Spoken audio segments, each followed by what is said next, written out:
سلام، آپ کیسے ہیں؟ ان تمام پادری صاحبان اور کلیسیا کے لیے جو خلوص دل سے خدا اور یسوع سے محبت کرتے ہیں، آپ سے مل کر خوشی ہوئی۔ ہم خدا اور یسوع کا شکر ادا کرتے ہیں اور ان کے نام کو جلال دیتے ہیں جنہوں نے اس وقت خدا کے نئے عہد کے سیمینار کے ذریعہ پیشن گوئیوں کی تکمیل کی گواہی دینے کا موقع فراہم کیا۔ میں لی جے سونگ ہوں، توما قبیلے کا رہنما جسے یسوع کے شاگرد توما کے نام پر چنا گیا ہے۔ آپ سب کو ایک بار پھر سلام۔ خدا جو پیشن گوئی کرتا ہے اسے وہ تکمیل بھی دیتا ہے۔ نیز یسوع نے یوحنا 19 باب اس کی 30ویں آیت میں پرانے عہد نامے کے نبیوں کی تمام باتوں کو پورا کیا۔ مزید یہ کہ نئے عہد نامے کی پیشن گوئیاں آج پوری ہو چکی ہیں اور وہ ایک حقیقت کے طور پہ ظاہر ہوئی ہیں۔ پیشن گوئی پوری ہونے سے پہلے اس کی حقیقت ظاہر نہیں ہوتی، البتہ جب وہ پوری ہوتی ہے تو اس کی حقیقت ضرور ظاہر ہوتی ہے۔ وہ ایک حقیقی ہستی ہوتی ہے۔ اس وقت میں اصل ہستیوں کی گواہی دی جائے گی۔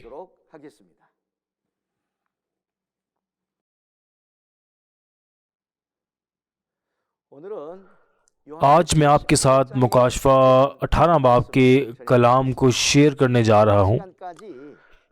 چونکہ آپ کو پچھلی بار قبیلے کے رہنما کے ذریعے مکاشفہ 17 باب کے مواد کے بارے میں اچھی طرح سے آگاہ کیا گیا ہے، تو آج میں مکاشفہ 18 باب کے بارے میں بات کروں گا۔ 18 باب میں 24 آیات موجود ہیں اور اس کا عنوان شیطان کے ساتھ شادی ہے جس نے تمام قوموں کو تباہ کیا ہے۔ لیکن سب سے پہلے میں 18 باب کا خلاصہ کروں گا۔ ان واقعات کی جگہ شیاطین کا گھر بابل ہے اور تکمیل کا وقت مکاشفہ 17 باب میں کسبی کی عدالت کے بعد کا ہے۔ ان واقعات کا مواد شیاطین کی بادشاہی بابل کی عدالت سے متعلق ہے۔ اس کے علاوہ وہ کون ہے جو عدالت کرے گا؟ یہ عدالت خدا خود کرے گا۔ پھر آئیے اس باب میں سے پہلی 3 آیات پڑھیں اور میں اس کے بعد ان آیات کی وضاحت کروں گا۔ ان باتوں کے بعد میں نے ایک اور فرشتہ کو آسمان پر سے اترتے دیکھا جسے بڑا اختیار تھا اور زمین اس کے جلال سے روشن ہو گئی۔ اس نے بڑی آواز سے چلا کر کہا کہ گر پڑا، بڑا شہر بابل گر پڑا اور شیاطین کا مسکن اور ہر ناپاک روح کا اڈا اور ہر ناپاک اور مکروہ پرندے کا اڈا ہو گیا، کیونکہ اس کی حرام کاری کی غضبناک مے کے باعث تمام قومیں گر گئی ہیں اور زمین کے بادشاہوں نے اس کے ساتھ حرام کاری کی ہے اور دنیا کے سوداگر اس کی عیش و عشرت کی بدولت دولت مند ہو گئے ہیں۔ آمین۔ جی ہاں، ہم نے پہلی 3 آیات پڑھی ہیں اور الفاظ اس کے بعد سے مراد ہے مکاشفہ 17 باب میں کسبی کی عدالت کے بعد۔ یہ لکھا ہے کہ اس عظیم کسبی کی عدالت کی جاتی ہے جو بہت سے پانیوں پر بیٹھی ہے۔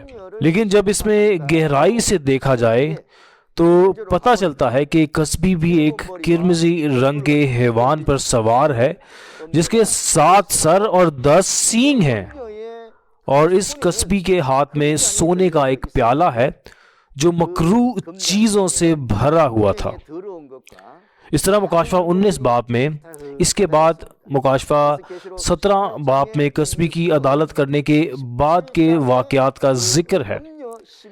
ان چیزوں کے بعد جو واقعات رونما ہوتے ہیں وہ بابل کے واقعات ہیں جس میں شیاطین گرتے ہیں اور ان شیاطین کی عدالت کی جاتی ہے۔ آئیے روحانی بابل کی حقیقت پر ایک نظر ڈالتے ہیں جو مکاشفہ کی تکمیل کے وقت گرے گا۔ جب مکاشفہ کی پیشن گوئی پوری ہو جائے گی تو بابل نام کی کوئی قوم موجود نہیں ہوگی، بلکہ جب مکاشفہ کی یہ کتاب پوری ہوتی ہے تو یہ بابل جو گرتا ہے اس سے مراد روحانی بابل ہے۔ اس کی مزید وضاحت کرنے کے لیے اس متن میں بابل ایک روحانی بابل ہے جس کا موازنہ ماضی میں غیر قوموں کی قوم بابل سے کیا گیا ہے۔ جس نے بدروحوں کی خدمت کی اور یروشلم کے پرانے چنے ہوئے لوگوں کو تباہ کیا۔ یہ مکاشفہ 17 باب میں کسبی کی عدالت کے بعد ہے کہ روحانی بابل کی حقیقت اب پوری دنیا کے سامنے آ چکی ہے۔ جیسا کہ ہم پہلے ہی مکاشفہ 17 باب اس کی پہلی 5 آیات میں دیکھ چکے ہیں کہ ایک بڑی کسبی ہے جو 7 سر اور 10 سینگ والے حیوان پر سوار ہے۔ یہ وہ تنظیم ہے جو ایک ہو جاتی ہے اور وہ بابل ہے، لیکن انہیں بابل کہنے کی وجہ یہ ہے کہ کسبی کے ماتھے پر بابل کا نام لکھا جاتا ہے جو ایک راز ہے۔ وہ خود بھی نہیں جانتے کہ وہ بابل ہیں کیونکہ یہ ایک راز ہے۔ تاہم جب یہ تحریر شدہ واقعات پورے ہوتے ہیں اور ظاہر ہوتے ہیں تو تحریر شدہ واقعات اور ان کے اعمال اور حقیقت اس بات کا ثبوت بن جاتی ہے کہ وہ بابل ہیں۔ لہٰذا ہمیں 7 سر اور 10 سینگوں والے حیوان کی تنظیم کو ذہن میں رکھنے کی ضرورت ہے، جس پر یہ عظیم کسبی سوار ہوتی ہے جو بابل بن جاتی ہے۔ یہ ہستی وہی ہے جسے نئے یوحنا نے اس مقام پر دیکھا اور جہاں مکاشفہ 13 باب کے واقعات رونما ہوئے تھے، اور ایک تباہ کرنے والا ہے جو اسے تباہ کرنے کے لیے آسمانی خیمہ پر حملہ کرتا ہے۔ ایک حیوان ہے جو سمندر سے آتا ہے اور ایک حیوان ہے جو زمین سے آتا ہے۔ جیسا کہ وہ ایک ہو گئے، یہ ظاہر ہوا کہ 7 سر اور 10 سینگ والا یہ حیوان جس نے آسمانی خیمہ کو مکمل طور پہ تباہ کر دیا تھا، بالاخر بابل کی تنظیم کے طور پہ ظاہر ہوتے ہیں۔ دانیل 2 باب اس کی 37 تا 44 آیات میں جس طرح بابل اقوام کی ایک متحدہ مملکت تھی، اسی طرح 7 سر اور 10 سینگوں والے حیوان پر سوار عظیم کسبی بھی ایک ایسی حیثیت رکھتی ہے جہاں بابل کی طاقت کئی فرقوں سے متحد ہے۔ جیسا کہ مرکزی حوالہ کی آیت میں دیکھا گیا ہے کہ بابل کو ناپاک روح کا اڈا کہا گیا ہے۔ یہ ایک ایسی جگہ ہے جہاں تمام بری روحیں جمع ہوتی ہیں اور یہ ہر ناپاک اور مکروہ پرندے کا ٹھکانہ ہے، اور اس طرح یہ جگہ بابل ہے۔ ماضی میں بابل کے بادشاہ کے طور پہ بادشاہ نبوکد نظر نے تاریخ میں لوگوں کو جو خدا سے تعلق رکھتے تھے ان کو پکڑا اور تباہ کیا۔ تاہم مکاشفہ کی تکمیل کے وقت یہ تمام بدروحیں اب کہیں داخل ہو کر اپنا کام کرنے لگتی ہیں۔ اس طرح اب ایسے واقعات کی حقیقت آشکار ہوئی ہے جس سے بابل کی شناخت بھی ظاہر ہوتی ہے۔ روحانی بابل کی حقیقت مکاشفہ کے 17 باب میں کسبی کی تنظیم کی طرف اشارہ کر رہی ہے۔ اس کسبی کی تنظیم آخر کار اسٹیورڈشپ ایجوکیشن سینٹر بن جاتی ہے، اور اسٹیورڈشپ ایجوکیشن سینٹر کا پادری علامتی طور پہ مکاشفہ 13 باب میں حیوان پر سوار ایک کسبی بن جاتا ہے۔ شیطان کا وہ گروہ جو مکاشفہ 13 باب میں آسمانی خیمہ کو تباہ کرتا ہے وہ روحانی تعلیم کا مرکز ہے، اور جیسا کہ یہ وہ گروہ ہے جو آسمانی خیمہ پر تباہی لاتا ہے، یہ وہی ہے جو بابل کی حقیقت کے طور پہ ظاہر ہوتے ہیں۔ بابل کے زوال کا مطلب عمارت کا گرنا نہیں ہے، اس کی بجائے اس سے مراد کسبی کی وہ تنظیم ہے جو اسٹیورڈشپ ایجوکیشن سینٹر ہے، جس کی عدالت کی جا رہی ہے اور اس کا اس عدالت کے ساتھ ساتھ خاتمہ ہو رہا ہے۔ لہٰذا یہ کہاوت کہ بابل گرا ہے مکاشفہ 17 باب کے مواد کو دیکھنے کے مترادف ہے۔ زمین کے بادشاہ علامتی طور پہ زمین کے پاسٹرز کا حوالہ دے رہے ہیں۔ حرام کاری کا ارتکاب روحانی طور پہ حرام کاری کی مے کے ساتھ حرام کاری کرنا ہے جو کہ جھوٹ ہے۔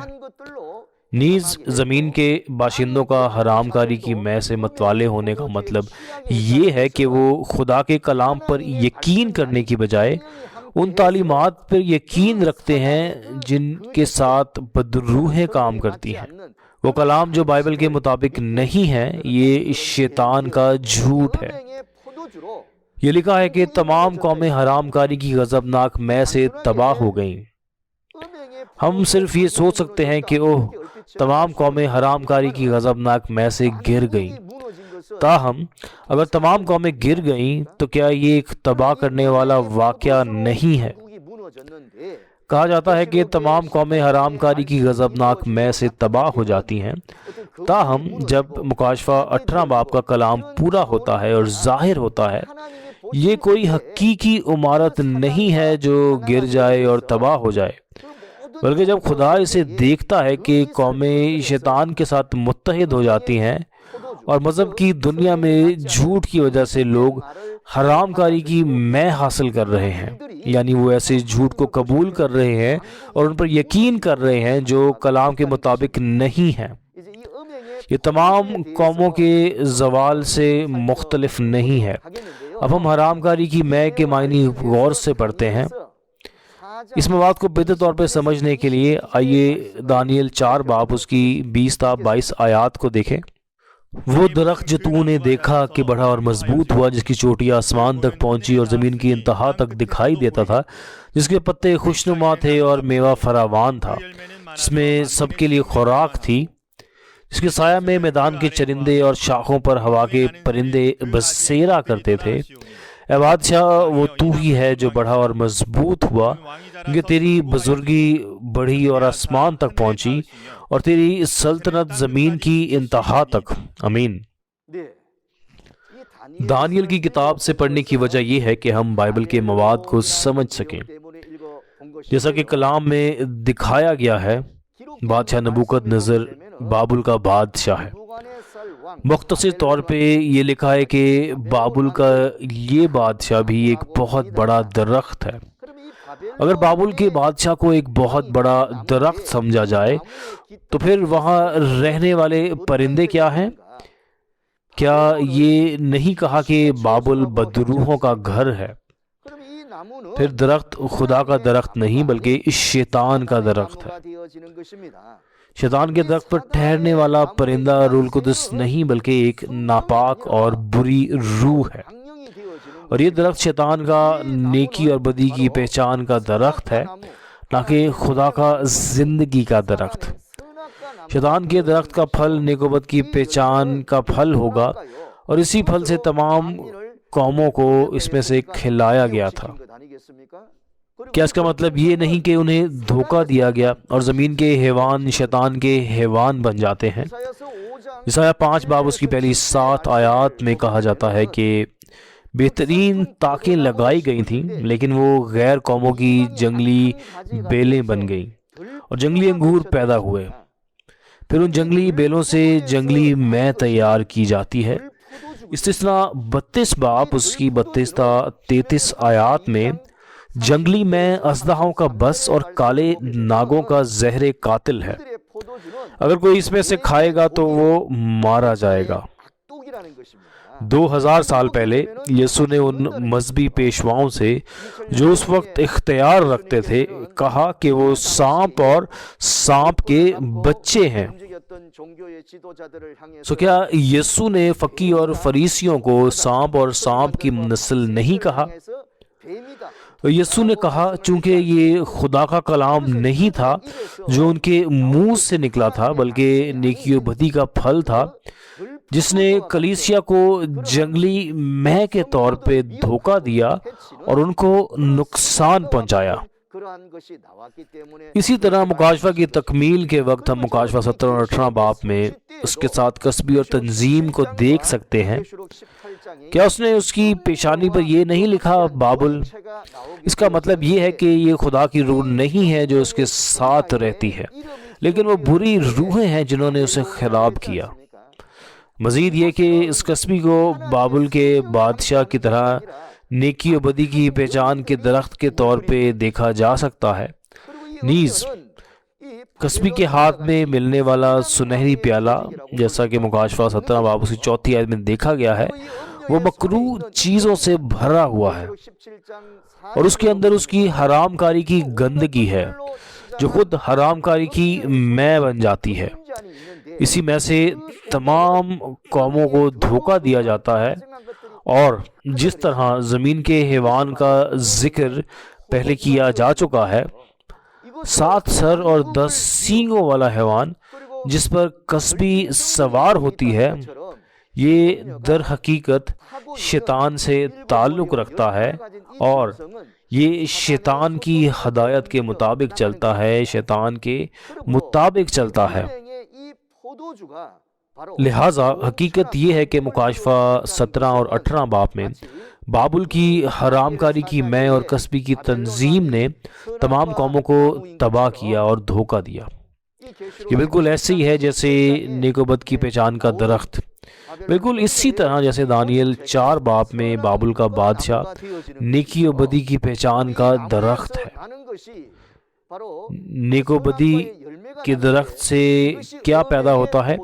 یہ نیکی اور بدی کا پھل ہے جو حرام کاری کی میں بن جاتا ہے۔ بابل کی حرام کاری کی میں کی حقیقت روحانی طور پہ شیطان کی خوراک ہے۔ یہ نیکی اور بدی کے علم کا پھل ہے اور یہی تفسیر ہے۔ یہ بیان کرتے ہیں کہ تفسیر بائبل کے لیے ایک حوالہ کی کتاب کے طور پہ استعمال ہوتی ہے، لیکن بائبل میں وہ ہر طرح کے خیالات، انسان کی تعلیمات اور روایات کا مرکب رکھتے ہیں۔ تاہم کیا خدا کا کلام سچائی کا کلام نہیں ہے؟ چاہے ماضی، حال یا مستقبل ہو، یہ لا تبدیل کلام ہے۔ تبصروں میں اگرچہ ہر طرح کے نظریات موجود ہوتے ہیں، تو پھر کیا ہوا؟ اس کی وجہ یہ ہے کہ وہ ناپاک اور مکروہ پرندے سب لوگوں کے دلوں کو حرکت دینے کے لیے اکٹھا ہوتے ہیں اور انہیں جھوٹ کی خوراک کھلاتے ہیں، گویا یہ خدا کا کلام ہے۔ اس طرح بابل کی حرام کاری کی میں کی حقیقت یہی تفسیریں ہیں۔ جب کہا جاتا ہے کہ تمام قومیں گر گئی ہیں تو صحیفوں میں قومیں تمثیلی طور پہ گرجا گھروں کا حوالہ دے رہے ہیں، یہ لفظی قومیں نہیں ہیں۔ ملاکی 2 باب اس کی 7ویں آیت میں کہا گیا ہے کہ کاہن خدا کا رسول ہے، یعنی وہ ایک چرواہا ہے۔ پہلا پطرس 2 باب اس کی 9 تا 10 آیات میں لفظ شاہی کہانت کا ذکر آیا ہے، اس کا مطلب ہی چرواہا ہے۔ اگر چرواہے کو شاہی خاندان سے تشبیہ دی جائے تو چرواہے کا چرچ ایک قوم بن جاتا ہے۔ اس کے علاوہ بابل سے تعلق رکھنے والے دنیا کے تمام گرجا گھر بشمول خیمہ کا مقدس تمثیلی طور پہ تمام اقوام بن جاتے ہیں۔ تاہم یہ کیوں کر گرایا گیا؟ اسے حرام کاری کی میں نے ہلاک کر دیا۔ حرام کاری کی میں نیک و بد کی پہچان کے درخت کا پھل ہے اور اس کی حقیقت وہ تفسیریں ہیں جن کی تحقیق انسان نے کی ہے اور وہ خدا نے نہیں دی۔ کس نے تمام قوموں کو گرایا؟ میں ایک بار اور کہنا چاہوں گا کہ نیک و بد کی پہچان کے پھل کی حقیقت حرام کاری کی تفسیروں کی میں ہے۔ بابل شیاطین کا بادشاہ ہے۔ اس طرح یہ تحریر کیا گیا ہے کہ گر گیا بڑا شہر بابل گر گیا، یہ بدروحوں کا مسکن ہے، ہر ناپاک روح کی سکونت گاہ ہے، مکروہ پرندوں کے اکٹھا ہونے کی جگہ۔ یہ وہ جگہ نہیں ہے جہاں خدا کی روح رہتی ہے۔ بس ان قوموں کی شفا دینے کی وجہ یہ ہے کہ جب سے قومیں گرائی گئی ہیں تو اگر انہیں اسی حالت میں چھوڑ دیا جائے تو وہ منہدم ہو کر رہ جائیں گی، لیکن خدا کہتا ہے کہ وہ تمام قوموں کو زندگی کے درخت کے پتوں سے بحال کرے گا، یعنی شنچنجی کے 12 قبیلوں کی کلیسیا سے۔ ایک بار جب ہم مکاشفہ 22 باب اس کی پہلی 2 آیات کے بارے میں سیکھیں گے تو ہم دیکھیں گے کہ کس طرح گرنے والی قومیں جن کو دھوکہ دیا گیا تھا انہیں زندگی کے درخت کے پتوں کے ذریعے شفا بخشی جائے گی۔ پھر کیا زندگی کا درخت نہیں ہونا چاہیے؟ زندگی کا یہ درخت شنچن جی کے 12 قبیلے ہیں جو خدا کی بادشاہی بن گئی ہے، اور یہ زندگی کا درخت ہیں۔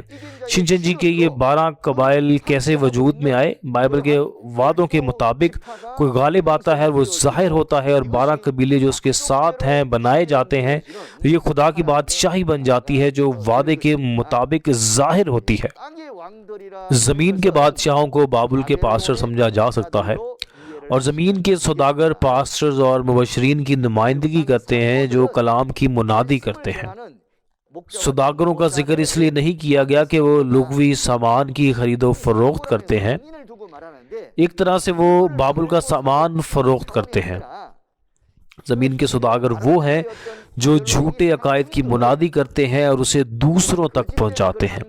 ہوشیہ 12 باب اس کی 7ویں آیت کو دیکھتے ہوئے تاجروں کو ایک پاسٹر کے طور پہ سمجھا جا سکتا ہے۔ سوداگر کے ہاتھ میں بھی جھوٹے ترازو ہوتے ہیں، یعنی وہ ایسی بات کہہ کر دھوکہ دیتے ہیں جو خدا کا کلام نہیں ہے۔ جھوٹ کے ساتھ نیکی و بدی کا پھل، گویا یہ سچ ہے۔ ان چیزوں کے ساتھ دھوکہ دہی کو پسند کرنا اس بات کے مترادف ہے کہ انہوں نے بہت سی روحوں کو دھوکہ دیا ہے، اور یہ کہ وہ اپنی ضرورت سے زیادہ عیش و عشرت سے امیر ہوئے۔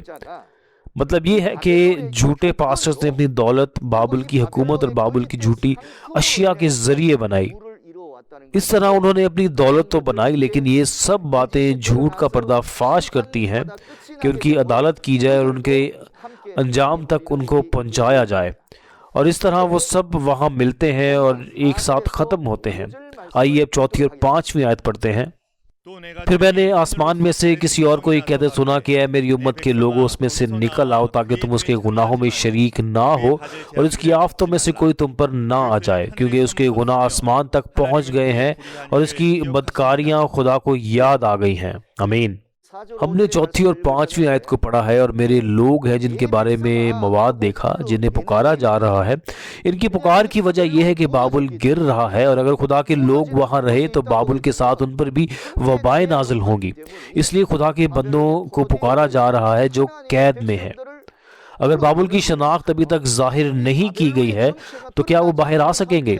پیشن گوئی کی ابھی تک کوئی حقیقت نہیں ہے، تاہم جب پیشن گوئیاں اس طریقے سے پوری ہوتی ہیں جس طرح سے وہ تحریر کی گئی ہے تو حقیقی ہستی یقیناً موجود ہوتی ہے اور اس کی تصدیق بھی ہو سکتی ہے۔ بدروحوں کا یہ گھر، ہر بری روح کا ٹھکانہ، ہر ناپاک اور دھوکے باز پرندوں کا اڈا انسانی آنکھ سے نہیں دیکھا جا سکتا۔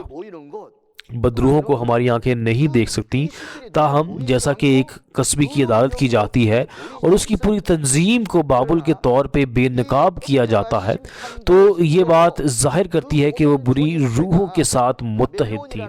اور کیا اس لیے کہ وہ بدروحوں کے ساتھ ہیں کہ ان کے منہ سے برے الفاظ نکلتے ہیں؟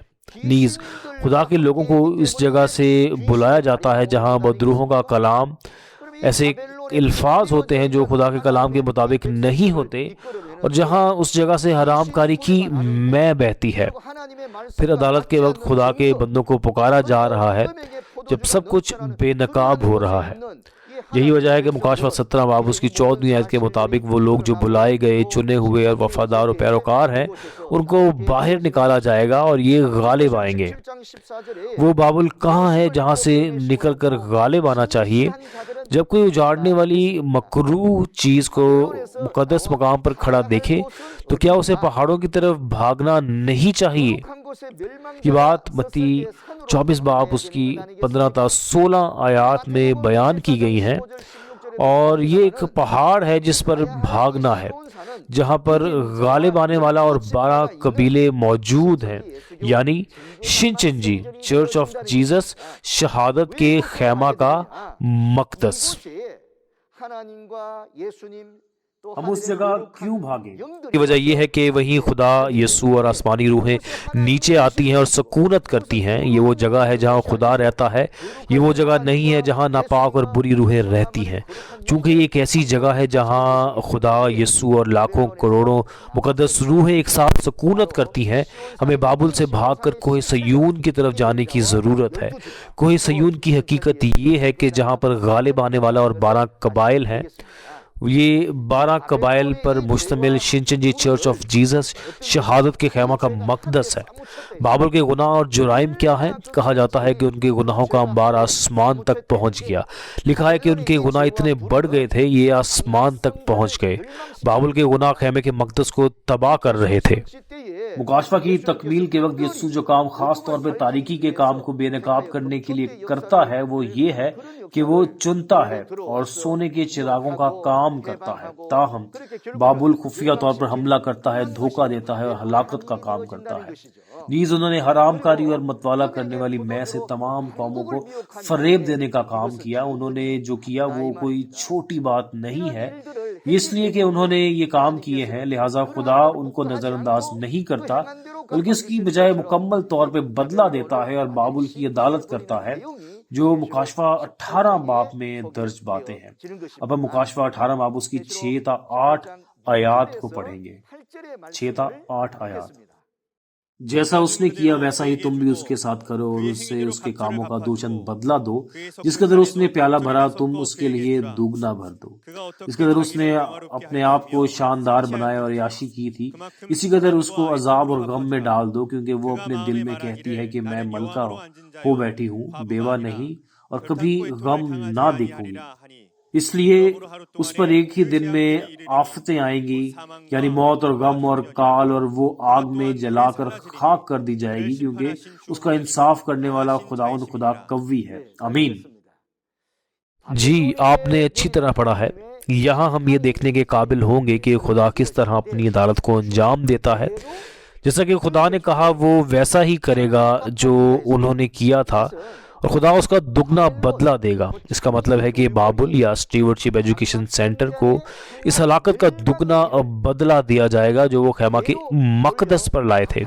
نیز جیسا کہ مکاشفہ 13 اور مکاشفہ 11 باب میں دیکھا گیا ہے کہ اگر کسی کو قید میں جانا ہے تو وہ قید کیا جائے گا، اور اگر کوئی تلوار سے مارا جائے تو وہ تلوار سے مارا جائے گا۔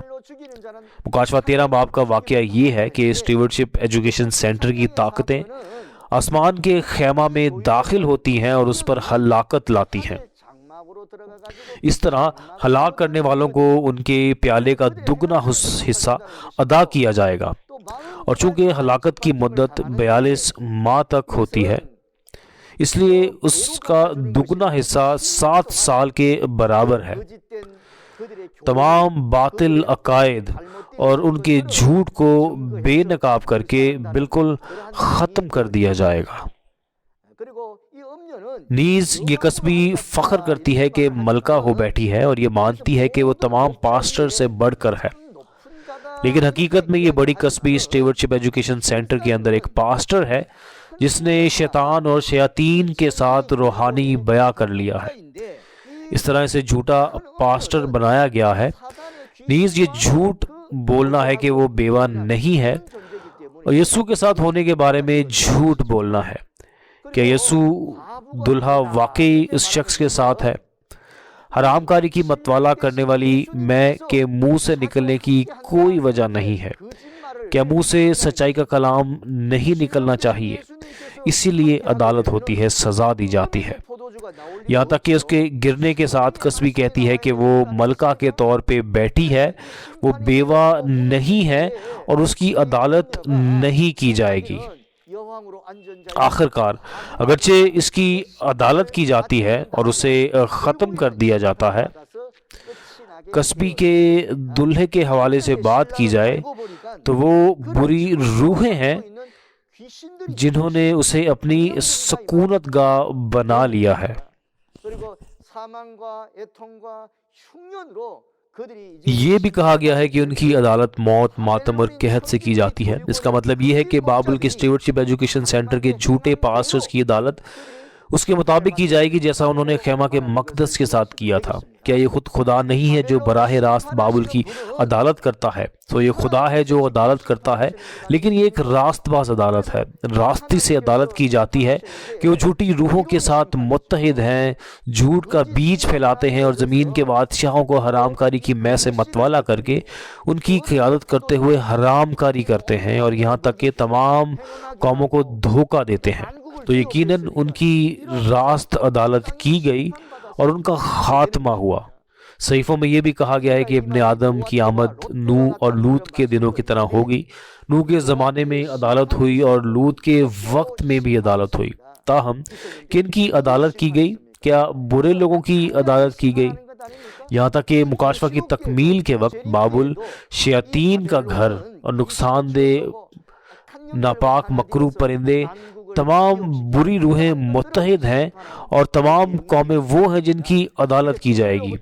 اب آئیے 9 تا 11 آیات کو پڑھتے ہیں۔ اور اس کے ساتھ حرام کاری اور عیاشی کرنے والے زمین کے بادشاہ جب اس کے جلنے کا دھواں دیکھیں گے تو اس کے لیے روئیں گے اور چھاتی پیٹیں گے، اور اس کے عذاب کے ڈر سے دور کھڑے ہوئے کہیں گے، اے بڑے شہر، اے بابل، اے مضبوط شہر، افسوس افسوس، گھڑی ہی بھر میں تجھے سزا مل گئی۔ اور دنیا کے سوداگر اس کے ساتھ روئیں گے اور ماتم کریں گے، کیونکہ اب کوئی ان کا مال نہیں خریدے گا۔ آمین۔ جی ہاں، آئیے جانتے ہیں کہ زمین کے ان بادشاہوں اور سوداگروں کے بارے میں جو ماتم کرتے ہیں۔ زمین کے بادشاہ اور سوداگر کون ہیں؟ حرام کاری کس نے کی؟ جیسا کہ ہم نے سیکھا، حرام کاری کی ایک قسم تفسیر ہے، اور یہ بابل سے تعلق رکھنے والے تمام پاسٹر اور مبشر ہیں جو کلیسیا کو تفسیریں سکھا کر دھوکہ دیتے ہیں۔ بابل کے زوال کو دیکھ کر زمین کے یہ بادشاہ اور سوداگر ماتم کر رہے ہیں، کیونکہ یہ خود بابل سے تعلق رکھتے ہیں۔ بابل کا مال مختصر طور پر تمام بابل کی اشیاء ہیں جو جھوٹے عقائد ہیں، جو شیطانی روحوں کے ساتھ ایک ہیں۔ اس کے علاوہ شیطان کے کلیسیائی قوانین، شیطان کی تنظیم، شیطان کا اختیار اور شیطان سے تعلق رکھنے والے رہنما موجود ہیں۔ ان سب کو اجتماعی طور پہ کارگوز کے نام سے جانا جاتا ہے یا اشیاء کے نام سے جانا جاتا ہے۔ شیطان کا سامان خدا سے تعلق نہیں رکھتا۔ شیطان کے عقائد، شیطان کے کلیسیائی قوانین، شیطان کے رہنما، یہ سب شیطان کے سامان ہیں۔ اشیاء کو شیاطین کی روحوں سے ایک ہو کر بنایا گیا ہے۔ آئیے اب 12 تا 14 آیات کو پڑھتے ہیں۔ مکاشفہ 18 باب اس کی 12 تا 14 آیات۔ وہ مال یہ ہے: سونا، چاندی، جواہر، موتی اور مہین کتانی اور ارغوانی اور ریشمی اور کرمزی کپڑے اور ہر طرح کی خوشبودار لکڑیاں اور ہاتھی دانت کی طرح طرح کی چیزیں اور نہایت بیش قیمتی لکڑی اور پیتل اور لوہے اور سنگ مرمر کی طرح طرح کی چیزیں اور دار چینی اور مسالہ اور عود اور عطر اور لبان اور مے اور تیل اور میدا اور گیہوں اور مویشی اور بھیڑیں اور گھوڑے اور گاڑیاں اور غلام اور آدمیوں کی جانیں۔ اب تیرے دل پسند میوے تیرے پاس سے دور ہو گئے ہیں، اور سب لذیذ اور تحفہ چیزیں تجھ سے جاتی رہیں، اب وہ ہرگز ہاتھ نہ آئیں گی۔ آمین۔ جی ہاں، ان آیات میں بابل کے تمام سامان کی فہرست ہے۔ دنیا میں بہت قیمتی چیزیں ہیں، حالانکہ ان چیزوں کا صرف دنیا کی چیزوں سے موازنہ کیا جا رہا ہے۔ پس سونا، چاندی، قیمتی پتھر اور موتی لفظی نہیں بلکہ شیطان کے ساتھ اتحاد کے ذریعے پیدا کیے گئے مختلف عقائد ہیں، جن کو وہ سونے، چاندی، قیمتی پتھروں اور موتیوں کی طرح سمجھتے تھے، جو خدا کے نہیں ہیں۔ اس کے برعکس خدا کی چیزیں، اگر ہم متی 13 باب اس کی 44 سے 46 آیات میں پڑھیں تو اس میں خدا کی چیزیں چھپے ہوئے خزانے اور موتیوں کے طور پہ بیان کی گئی ہیں۔ نیز باریک کتانی اور ارغوانی، ریشم اور سرخ رنگ کے کپڑے کے حوالے ایمان کی زندگی میں بابل کی طرف اشارہ کر رہے ہیں، جسے وہ راست باز سمجھتے ہیں۔ خدا جنہیں تسلیم نہیں کرتا اور جو خدا کے کلام کے ساتھ نہیں ہیں، وہ سب چیزیں بابل کا سامان بن جاتی ہیں۔ مکاشفہ 19 باب اس کی 8ویں آیت میں یہ کہا جاتا ہے کہ مہین کتانی کپڑے مقدسوں کے نیک اعمال ہیں۔ نیز لکڑی اور ہاتھی دانت سے بنی ہر قسم کی چیزیں، قیمتی لکڑی، پیتل، لوہا، سنگ مرمر کی چیزوں کا حوالہ دیتے ہیں۔ ہاتھی دانت سے بنے کچھ سنگ مرمر اور یہ چیزیں بہت قیمتی سمجھی جاتی ہیں، تاہم یہ اشیاء تمثیلی طور پہ اس کی مختلف تنظیموں اور بابل کے لوگوں سے بنے گروہوں کا حوالہ دینے کے لیے استعمال ہوتی ہیں، جنہیں بابل کا سامان کہا جاتا ہے۔ دار چینی اور مسالے، بخور اور مر اور لوبان اور دار چینی، کیا یہ لفظی ہیں؟ ان چیزوں کو اس تناظر میں تمثیلی طور پہ استعمال کیا جا رہا ہے، اور روحانی طور پہ وہاں کلیسیائی قوانین کا حوالہ دیا گیا ہے جن کی بابل بشارت دیتا ہے۔ یہ نہیں کہہ رہا ہے کہ دارچینی، مسالہ، بخور، مور اور لبان کی اصلی چیزیں دراصل بابل سے تعلق رکھتی ہیں، لیکن اس کی بجائے یہ اشیاء واقعی قیمتی اور انسانی زندگی کے لیے ضروری ہیں۔ ان کا موازنہ بابل کے کلیسیائی قوانین سے کیا جاتا ہے جن کی وہ تعریف کرتے ہیں۔ ان چیزوں اور خدا کی چیزوں میں واقعی تضاد موجود ہے۔ کیا خدا کے حضور بخور کا پہنچنا مقدسوں کی دعاؤں کا حوالہ نہیں دے رہا؟ مزید میں اور زیتون کے تیل، آٹے اور گیہوں کو اسی طرح دیکھا جا سکتا ہے جس طرح بابل کے عقائد کا ذکر تمثیلی طور پہ کیا گیا ہے۔ کیا اس نے یہ بھی نہیں کہا کہ تیل اور میں جو خدا کی ہے اس کو نقصان نہ پہنچاؤ؟ یہاں وہ ہے جو خدا کا ہے اور وہ بھی ہے جو شیطان کا ہے۔ بابل کی چیزیں اور خدا کی چیزیں دونوں ایک دوسرے سے بہت مختلف ہیں۔ بابل کا تمام سامان وہ چیزیں ہیں جو شیطان کے ساتھ ایک ہیں، جو کہ مختلف تنظیموں کے کلیسیائی قوانین اور عقائد میں بنا ہوا ہے۔ یہ تمام چیزیں اجتماعی طور پہ بابل کے سامان کے نام سے مشہور ہیں۔ بابل کے زوال کے ساتھ ہی بابل کا تمام سامان بھی اپنی قدر کھونے لگتا ہے۔ ہاں، اس کی قدر و قیمت گر جاتی ہے، اور جو کبھی اسے انمول اور بیش قیمت سمجھتے تھے وہ بھی ختم ہو جاتے ہیں۔ مویشی اور بھیڑ، گھوڑے اور گاڑیاں اور مردوں کے جسم اور روحیں ان لیڈروں کی روح اور گوشت کا حوالہ دیتی ہیں جو بابل کے شیاطین سے تعلق رکھتے ہیں۔ یہ تمام چیزیں بابل کے سامان کے زمرے میں آتی ہیں۔ صاف الفاظ میں، چاہے یہ ماضی میں تھا یا ابھی، بابل کی چیزیں خدا کے لوگوں کو مارتی ہیں اور دھوکہ دیتی ہیں، جو کہ شیطان کا جھوٹ تنظیمیں اور شیطان سے تعلق رکھنے والے افراد ہیں۔ وہ کون سا پھل ہے جس کی بابل کو آرزو تھی اور وہ ان کے پاس سے چلا گیا؟ بابل جس پھل کی خواہش کرتا ہے وہ خدا کے لوگ ہیں جو کسبی اور بابل کی قید میں ہیں۔ بابل کے اس پھل کے لیے ترسنے کی وجہ یہ ہے کہ خدا کے لوگ سچے خدا پر یقین رکھتے ہیں، اس کی خدمت کرتے ہیں اور اس کی عبادت کرتے ہیں، اور بابل نے اس سے حسد کی، اسی لیے اس نے انہیں دھوکہ دیا۔ بابل نے انہیں دھوکہ دیا، انہیں جھوٹ پر یقین دلایا، لیکن چونکہ بابل کی شناخت کھل کر سامنے آ گئی ہے، ان لوگوں کے دل جو کبھی جھوٹ سے تعلق رکھتے تھے اس بات کو محسوس کرتے ہیں کہ وہ جو کبھی جس چیز کو سچ سمجھتے تھے وہ تو حقیقت میں جھوٹ ہے۔ وہ اسے اب سمجھتے ہیں اور اس سے توبہ کرتے ہیں اور وہاں بھاگ جاتے ہیں جہاں خدا کا سچا کلام موجود ہوتا ہے۔ یہی وجہ ہے کہ بابل کو رشک آتا ہے اور وہ جس پھل کی وہ خواہش رکھتا ہے وہ ان سے چھین لیا جاتا ہے۔ ایک بار پھر وضاحت کرنے کے لیے، وہ پھل حاصل کرنے کے لیے جو ان سے چھینا جا رہا تھا، اس کا مطلب یہ ہے کہ بابل سے نکال کر انجیلی بشارت کے ذریعے کوہ سیون تک لوگوں کو لے کر جانا۔ اس حصے کی وضاحت کو سمجھنے کا طریقہ یہی ہے۔ اب ہم آیات 15 سے 19 تک پڑھیں گے۔ ان چیزوں کے سوداگر جو اس کے سبب سے مالدار بن گئے تھے اس کے عذاب کے خوف سے دور کھڑے ہوئے روئیں گے اور غم کریں گے اور کہیں گے، افسوس افسوس وہ بڑا شہر جو مہین کتانی اور گوانی اور کرمزی کپڑے پہنے ہوئے اور سونے اور جواہر اور موتیوں سے آراستہ تھا، گھڑی ہی بھر میں اس کی اتنی بڑی دولت برباد ہو گئی، اور سب ناخدا اور جہاز کہ سب مسافر اور ملا اور جتنے سمندر کا کام کرتے تھے جب اس کے جلنے کا دھواں دیکھیں گے تو دور کھڑے ہوئے چلائیں گے اور کہیں گے، کون سا شہر اس بڑے شہر کی مانند ہے، اور اپنے سروں پر خاک ڈالیں گے روتے ہوئے اور ماتم کرتے ہوئے چلا چلا کر کہیں گے، افسوس افسوس وہ بڑا شہر جس کی دولت سے سمندر کے سب جہاز والے دولت مند ہو گئے، گھڑی ہی بھر میں اجڑ گیا۔ آمین۔ جی، آپ نے جو آیات پڑھی وہ تھوڑی لمبی تھیں۔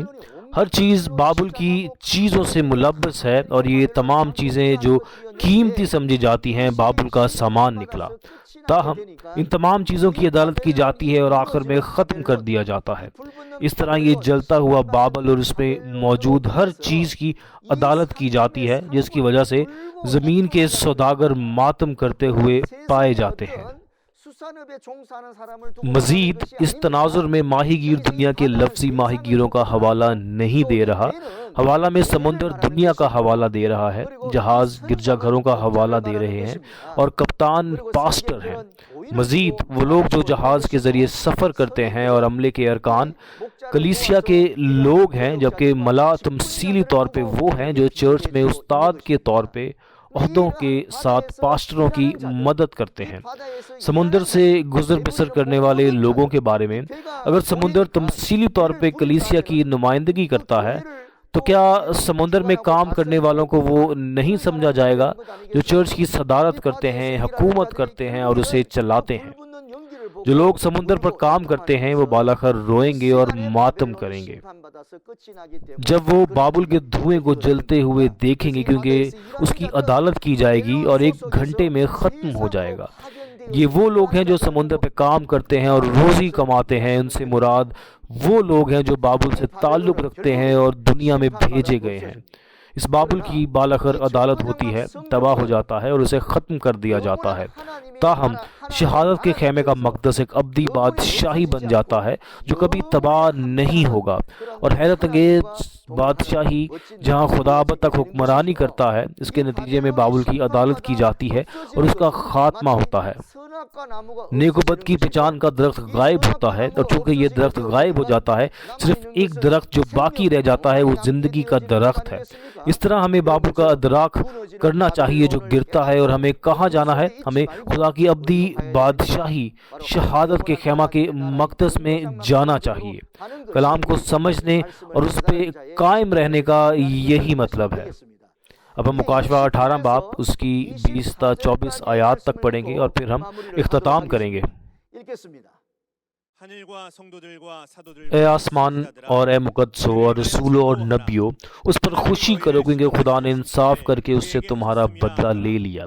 پھر ایک زوراور فرشتے نے بڑی چکی کے پاٹ کی مانند ایک پتھر اٹھایا اور یہ کہہ کر سمندر میں پھینک دیا کہ بابل کا بڑا شہر بھی اسی طرح زور سے گرایا جائے گا اور پھر کبھی اس کا پتہ نہ ملے گا، اور بربت نوازوں اور مطربوں اور بانسلی بجانے والوں اور نرسنگا پھونکنے والوں کی آواز پھر کبھی تجھ میں نہ سنائی دے گی، اور کسی پیشہ کا کاریگر تجھ میں پھر کبھی پایا نہ جائے گا، اور چکی کی آواز تجھ میں پھر کبھی نہ سنائی دے گی، اور چراغ کی روشنی تجھ میں پھر کبھی نہ چمکے گی، اور تجھ میں دلہے اور دلہن کی آواز پھر کبھی نہ سنائی دے گی، کیونکہ تیرے سوداگر زمین کے امیر تھے اور تیری جادوگری سے سب قومیں گمراہ ہو گئیں، اور نبیوں اور مقدسوں اور زمین کے سب مقتولوں کا خون اس میں پایا گیا۔ آمین۔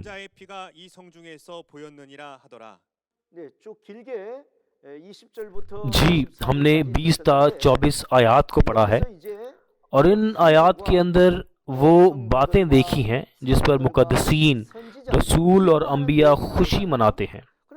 وہ اس وجہ سے خوشی منا رہے ہیں کہ بابل کی عدالت ہو رہی ہے۔ آسمان کی یہ روحیں روحانی آسمان میں خدا کی بادشاہی کا تخت بناتی ہیں۔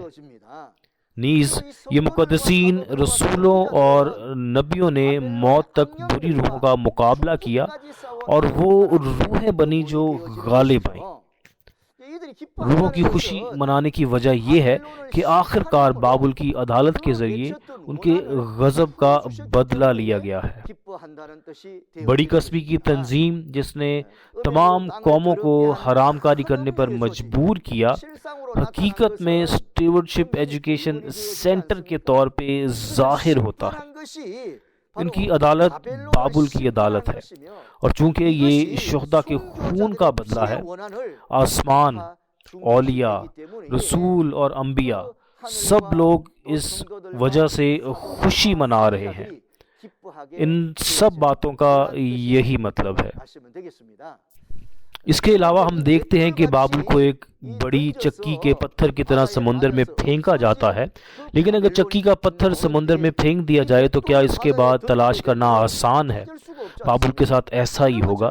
یہ وہ جگہ نہیں ہے جہاں ان کی عدالت ہونے کے بعد وہ دوبارہ ظاہر ہوں گے اور جمع ہوں گے۔ یہ اس طرح نہیں ہے۔ ایک بار جب بابل جو تعلیمی مرکز کو تباہ کر دے گا اس کی عدالت کی جائے گی تو جو کچھ ہوگا وہ ہمیشہ کے لیے ختم ہو جائے گا۔ وہ نیک و بد کی پہچان کے درخت کی حقیقت ہے اور یہ درخت ہمیشہ کے لیے ختم ہو جانا چاہیے تاکہ کوئی فریب نہ رہے اور نہ ہی کوئی اور دھوکہ کھائے۔ بابل کے بربتوں کی آواز تباہ کرنے والوں کی تفسیروں کا حوالہ دے رہی ہے۔ اس کے برعکس خدا کا دل ہے جو بائبل کا حوالہ دے رہا ہے۔ بابل جھوٹے عقائد سکھاتا ہے اور بابل کے نرسنگے پھونکنے والے ان لوگوں کی طرف اشارہ کر رہے ہیں جو جھوٹے عقائد کی تعلیمات دیتے ہیں۔ اب وہ اور ان کی موسیقی کی آوازیں ختم ہو رہی ہیں۔ ان کے ختم ہونے کی وجہ یہ ہے کہ ان کے جھوٹ کا پردہ فاش ہو جاتا ہے اور اس کے نتیجے میں ان کی عدالت کی جاتی ہے۔ بابل کے کام کرنے والے پادری ہیں جو بڑی درستگی کے ساتھ شیطان کے عقائد کا مطالعہ کرتے ہیں۔ کیا مجھے خدا کا کلام ملا ہے یا مجھ تک پہنچا ہے؟ ہاں، ایسی صورت میں کسی کو بھیجنے والے کی طرف سے خدا کا کلام بولنا چاہیے، مگر اگر کوئی شخص اپنے خیالات خود بناتا ہے اور وضع کرتا ہے اور اپنے خیالات کو دوسروں تک پہنچاتا ہے تو وہ اس میں اضافہ کرتا ہے اور خدا کے کلام میں دوبارہ اضافہ کرتا رہے گا۔ یہ اب خدا کی اصل مرضی اور مقصد نہیں بنتا بلکہ انسان کی تعلیمات بن جاتی ہیں۔ لہٰذا بابل میں کام کرنے والے پادری ہیں جو بابل کی چکی کے پتھروں کی آواز کے بارے میں شیطان کے عقائد پر تحقیق کرتے ہیں۔ چکی کے پتھروں کے ساتھ اس کی آواز چکی سے آتی ہے۔ بابل میں چکی علامتی طور پہ جھوٹے پادریوں کی طرف اشارہ کرتا ہے جو شیطان کے عقائد کی تبلیغ کرتے ہیں۔ وہ جو جھوٹ بولتے ہیں وہ چکی کی آوازیں ہیں۔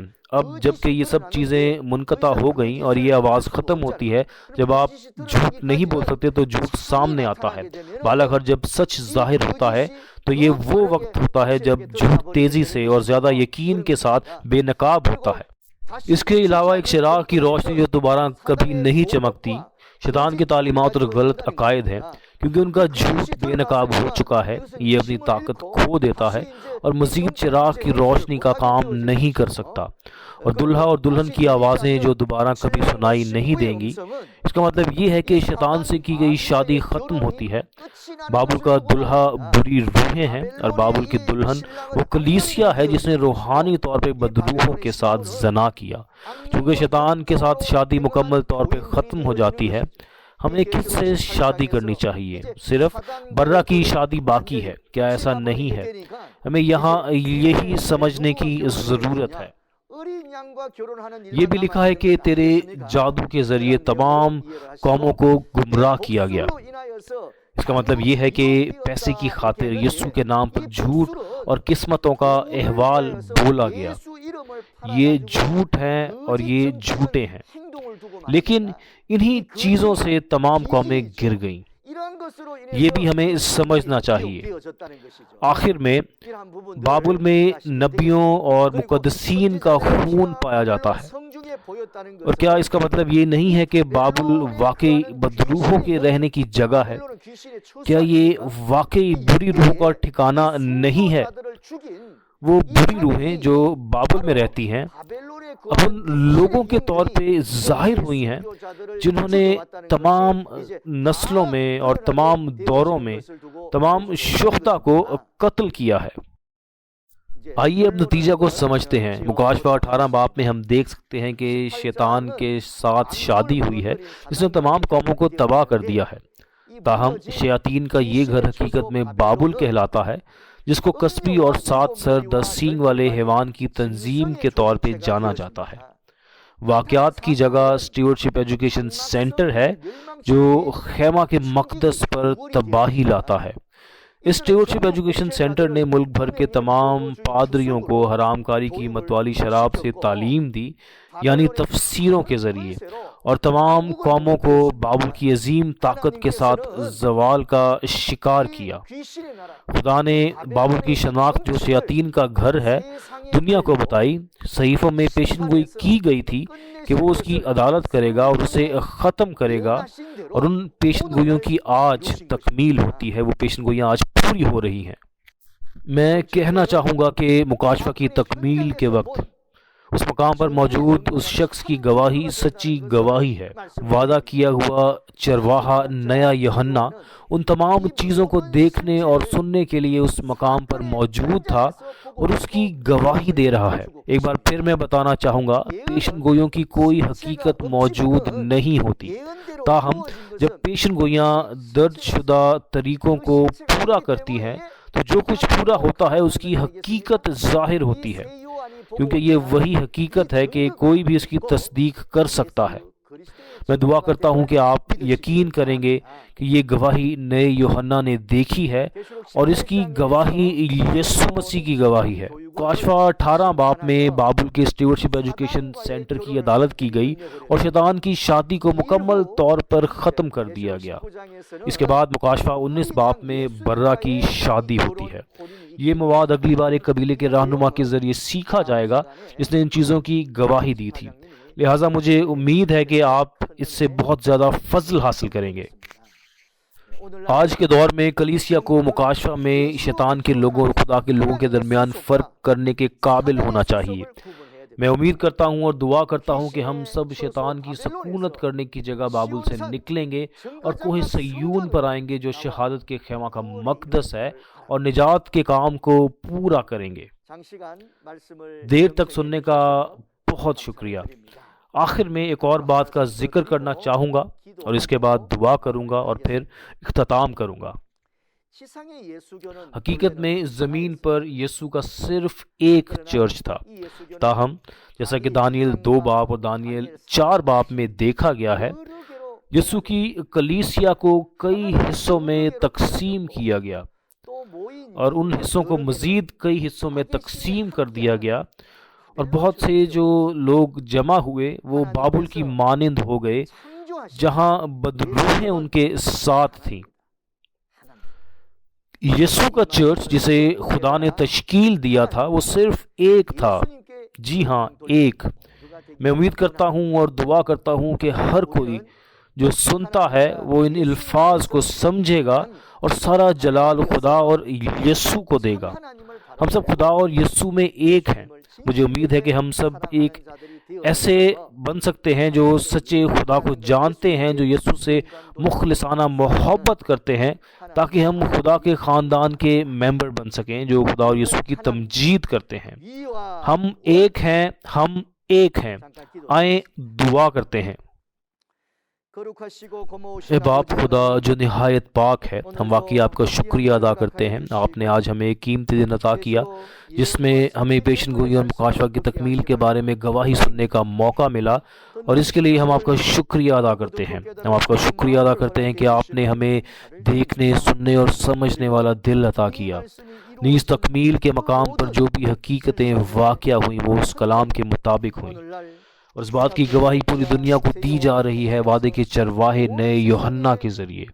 لہٰذا ہم ان تمام لوگوں کے لیے مانگتے ہیں جو یہاں موجود ہیں کہ وہ اس کو خود پرکھیں، یقین کریں اور سمجھیں، تاکہ ہم سب آپ کے وعدے پر قائم رہیں، اس کے مطابق عمل کریں، تاکہ ہم سب آپ کی برکتیں پانے والے بن سکیں۔ اے خداوند، اس وقت ہماری مدد کر۔ سب سے پہلے پادری صاحبان کو کلام کی سمجھ اور ادراک عطا کریں، اور براہ کرم کلیسیا کو بیدار کریں تاکہ وہ آپ کے شفا یابی کے کام کا حصہ بن سکیں۔ ہم آپ سے دعا گو ہیں کہ آپ ان پر اپنا فضل انڈیلیں۔ اس کے علاوہ میں جو دل سے دعا کرتا ہوں وہ یہ ہے کہ خداوند آپ روح القدس کی مضبوط طاقت سے ان کے دلوں کی رہنمائی کریں تاکہ وہ مکاشفہ 22 باب کے آخر تک سیکھ سکیں۔ ہم ان تمام چیزوں کو یسوع کے نام میں مانگتے ہیں، آمین۔